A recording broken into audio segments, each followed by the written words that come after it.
Hi guys, you found Can't Stop Writing with Carol Alwood. Today I'm going to give you 2 simple tips to write in deep POV. So let's get started. The first tip I'll give you is to eliminate those words that create distance in your manuscript. Some people call them filter words. Words such as felt, watched, saw, heard, noticed. You have to get rid of all of those words unless if you intentionally want to create distance in your scene. If you want a complete list of those filter words that create distance in your writing, I've created one on my website and you can access it through the link in the description of this video. If you're wondering why these words are troublesome, think about it this way. The more words you use, the more the reader has to wade through the scene to get to what's really happening. And these words that we're going to try to eliminate are unnecessary. So if you take them out, you can bring the reader closer to what's happening to the character in the scene. Here's a couple of examples. I'm going to show you the wrong way to write it and the right way to write it. So the first example is this. I watched Karina slip into the taxi cab and disappear into the fog. The correct way to write it would be Karina slipped into the taxi cab and disappeared into the fog. Do you notice how taking out the words I watched brings you a little bit closer to the scene? When you write it that way, instead of including the word watched, it's happening from the character's point of view. It's more present. Here's another example. I felt his muscular arms tighten around my shoulders. Instead, try his muscular arms tightened around my shoulders.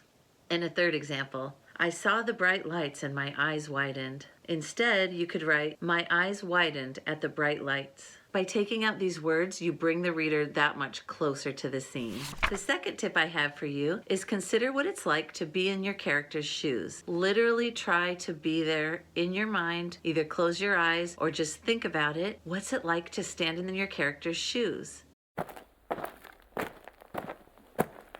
What do their clothes feel like? What does the sun or the wind feel like to them? Does what they're experiencing in the scene reflect what they're going through on the inside? To bring the reader closer to the character, try to process everything that's happening in your scene through the character's eyes and experience, through their goals and desires and wants. Ask yourself the question, what do they see, hear, feel, smell, touch? Using the sensory elements is a great way to bring the reader closer, but it's even more than that. It's processing the senses through their experiences. For example, the smell of popcorn might be good to one character, but disgusting to another one. The smell of a certain kind of perfume might bring back memories for a character. Ask yourself, what's it like for the character? For example, my skirt and high heels suddenly seemed too tight.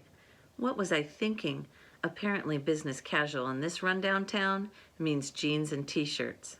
Here's another example. He touched my hand and the tremendous weight I'd carried on my shoulders all week melted away. This just might work. So his fingers wove through mine.